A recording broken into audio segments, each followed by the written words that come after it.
welcome to our minisodes on agents with our agent assistant, Alice Hoskins. Thank you so much for joining us today, Alice.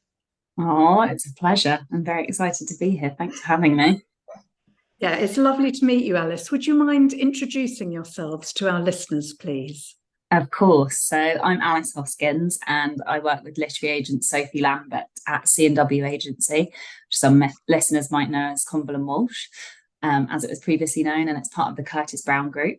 I joined C&W in January 2022 after a few years working in the theatre, film, TV, and education industries, respectively, as a freelancer. And I'm so excited about these minisodes, and I know they're going to be so helpful to so many of our listeners and probably to us as well. So thank you.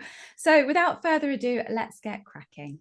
So welcome everybody to our first minisode. So today we're talking about the role of agents and agents' assistants. So Alice, would you mind kicking us off by talking about your role, please?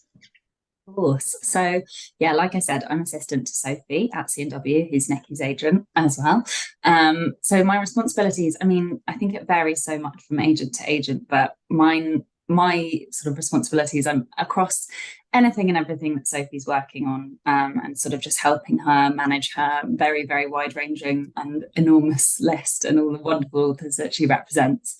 But I think the role depends on who you work for. So I think for some assistants, it's much more admin heavy, and then others more involved with kind of editorial work and author care. So I am very lucky to work with Sophie, who lets me kind of shadow a huge amount of the process. So I feel like I'm constantly learning, and she's always like bringing me to things. And yeah, I feel like I sort of shadowed the process from start to finish with most of our authors, which is really lovely. And also, at C&W, we work in a very collaborative way, so it's quite a team. So although I predominantly work for Sophie, we all sort of muck in and work sort of across the team and hear about what each different agent's doing and what they're going out with every month. So I feel like I get a lot of exposure to a lot of very, very different ways of working, which is really exciting and kind of dynamic. And then I also do a bit of the media rights side of things. So I work with Emma Finn, who's a brilliant agent and a very lovely person, and kind of work with her keeping track of option agreements and ensuring that we're sort of providing the most dynamic and reactive service possible to our clients. So that's a lot of fun as well. Wow, it sounds like you do so much. So it must be every day must be different. So I think my next question is going to be a bit challenging for you, but I would love to know like what a typical day or week might look like for you, please. Yeah. So yeah, very varied. I guess sort of your average day would be, answering lots of emails. So sitting down and trying to just kind of everything, as I'm sure you all know in publishing, either moves incredibly quickly or incredibly slowly when you're waiting for things, I imagine. So kind of keeping on top of those emails, checking in on progress with contracts or drafting contracts and payments, keeping track of payments, and maybe sending some sort of notes across to Sophie or to an author on a manuscript that I might have read, or a proposal I might have read, or reading a proposal or a manuscript. And then maybe going with Sophie to an author meeting, or if I'm lucky, a lunch. And then perhaps, going to a launch or an event in the evening. So it's very, very varied. And we also have just a lot of fun in the office because we're a really big, sort of lively team of assistants. So, and generally it's quite a large amount of us who are in.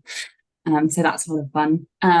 But yeah, I think with Sophie, I do a lot of reading. So I feel like I'm very lucky again to work with an agent she works with authors on their manuscripts or proposals until they're in absolutely perfect shape. So it often means multiple rounds of edits. And I was thinking about this earlier, actually. I was like, there are some projects that I remember reading when I started in January 2022, which we're still we might have sold them, we might not have sold them, and we're still kind of eking out those little details. And I enjoy it so much. I find it one of the most exciting parts of the job. But it's like, I think with Sophie, I feel like it just demonstrates how invested she is in her authors, basically, kind of invested in where a novel can, how far a novel can go. And an author might not believe that themselves, but it's kind of, I don't know. Do you find that, Nikki, with her? Or do you? Yes, no, definitely. I mean, she's very editorially hands-on, and I know that not all agents are like that. And I think yeah, I think obviously it depends, who you are and where you are in your career and what you're looking for and things like that. But I know when I started, I definitely wanted somebody who was hands-on editorially. So, it works. She works brilliantly for me. Yeah, So yes. great. Yeah. So yeah, that is a huge amount of the job. But I think also she manages her own submissions inbox. So she'll kind of sift through all of it, which is very, very rare. So I think a large bulk of most assistants' jobs is days are spent kind of sifting through submissions, but she will do that at a rapid pace and then send me anything that maybe has piqued her interest, and then I'll give it a sort of proper read and send a report of sorts. And yeah, but it's, yeah, like you say, Lauren, 2 days are very rarely the same. I don't think, That's amazing. Can I just jump in with another question then? Because you said Yeah. she sifts through quite quickly. What do you think is the average amount of time an agent like Sophie might spend on a submission package before she sort of said, let's look at this further, or it's not for us? I suppose she has just been doing it for so long that she's an incredibly fast reader. So I suppose she's very quick at spotting in a pitch letter what it is that might really excite her about something. And I think it's all about the opening and the introduction, and we try to spend as much time as we can, but also we want to get back to authors submitting as quickly as we possibly can as well. So it's kind of a bit of a balancing act in that respect. I think it depends on the content of the submission. If it's something that you feel might grow into something that you want to spend a little bit more time over.